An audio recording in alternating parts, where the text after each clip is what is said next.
Hello students. So today I am going to explain in capacitors more two important methods.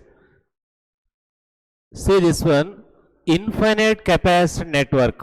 In a different exams many times given this model. Try to understand this one. Easy way I am explaining here.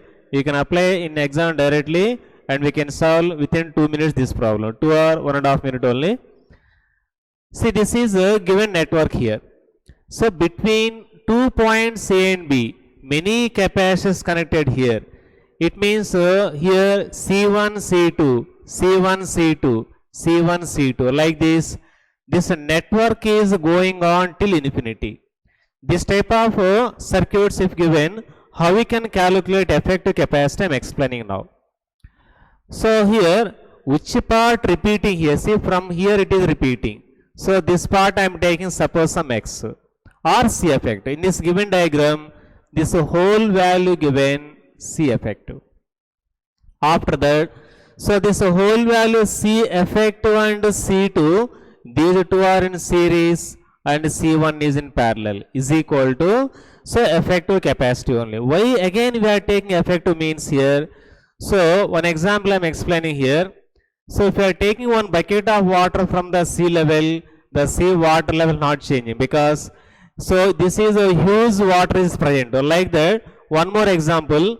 So if you are adding some electrons and we are taking some electrons from the earth surface, the potential of earth also not same. Potential of earth is same because, so earth is also huge reservoir of charges. Some electrons we are adding, some electrons taking, there is no change in potential of the earth. Like that here also, for infinity network, some values are connecting series, some are connecting in parallel. There is no change in effective capacity of a network. So this will we have to apply here.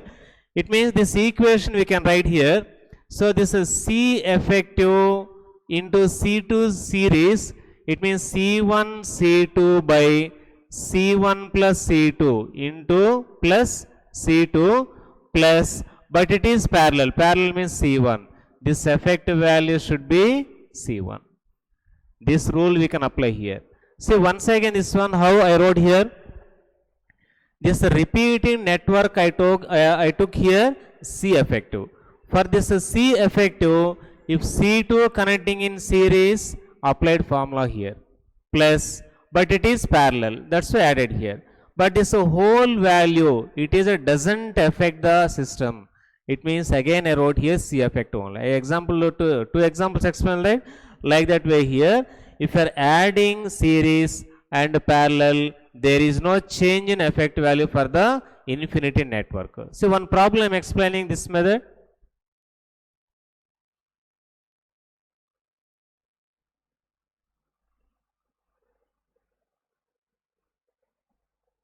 So in this problem here, so find equivalent capacity between A and B. See from the given diagram here, point A given here, point B given. So many capacitors given till infinity given here. So but each value, C1 value, C2 value 2 microfarad given.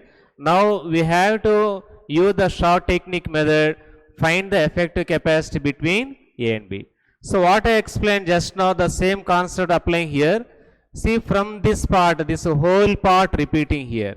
So that repeating part, some x I am taking here. So x and this value both are in series. So x into 2. X into 2 by 2 plus x. But this value in parallel, so plus 2. It should be equal to x only.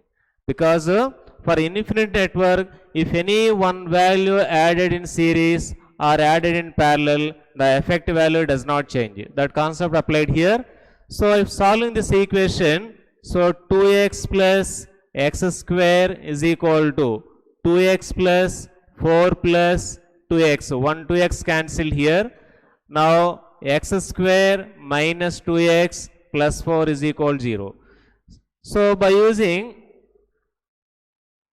solution for this one, so that x is equal to minus b plus or minus root over b square minus 4ac by 2A method I am using, easy you can calculate this one. So here A value 1, B value minus 2, C value minus 4 here. Therefore that X is equal to, so minus of minus plus 4, plus 2 plus B value 4 minus 4 A1, C value here minus 4. This whole value under root divided by 2 into 1, 2 only. So next to here, so if solving this equation here, X is equal to 2 plus, so minus into minus plus here, so 4 plus 16 under root divided by 2, and 2 plus, if I are taking 4 outside, it is 1 plus 4 under root divided by 2 here, and here 2 is present, and if I are taking 2 common here, so it is 1 plus, so root 5 divided by 2, 2 to cancel, is equal to 1 plus root 5, capacitor is a microfarad. This is the answer, option A correct here. See, like this way easily we can calculate if you remember this method, so for this type of problems. So once again here briefly I am revising. So this which part repeating in the given circuit, that part we have to take some X. So for this X, this C2 connecting in series and C1 connecting parallel, which is equal to remaining X only. After that, here I got quadratic equation. If solving this equation, 1 plus root 5 microfarad. See, next one more method.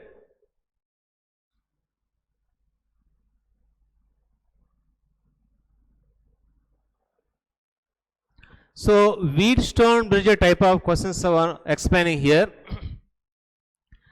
So this is looking like Wheatstone only. Already we have in current electricity. Here 5 capacitors are connected here. C1, C2, C3, C4 and C5. C5 connected here. So here Wheatstone bridge also we have two methods. One is balanced Wheatstone bridge. Second one, unbalanced Wheatstone bridge. First I am explaining today balanced Wheatstone bridge. So here 4 capacitors we have, C1, C2, C3, C4 and C5. So suppose some here potential I am taking here X. So some potential here I am taking X here and X here. So here this point A connecting some potential V. Now potential difference across the C1 here. Potential across C1, so V, so that V minus here potential X is equal to, V is equal to, this formula I am using here, C is equal to Q by V, V is equal to Q by C. Now Q value Q1 by C1 value I am writing here. This is equation 1. So if applying for next third capacitor C3, again V minus X is equal to, but charge here Q2 by capacity C3. This is equation 2. But from 1 and 2 here, left sides both are equal. We can equate right sides also here.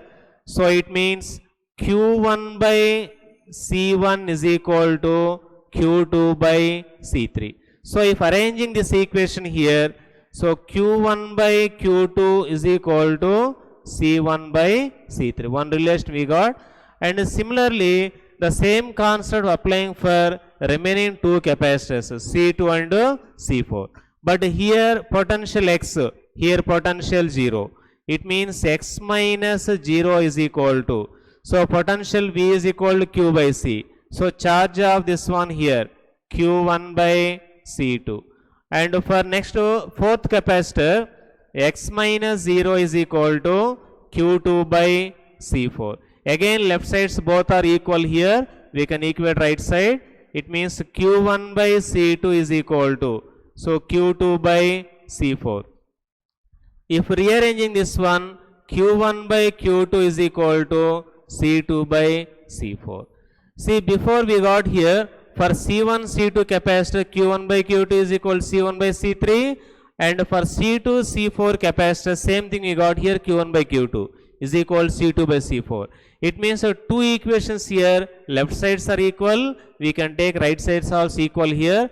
So then our final relation here, C1 by C3 is equal to C2 by C4. This is the relation here. This equation we can apply Wheatstone bridge for balancing condition. For unbalanced condition we can't apply this rule.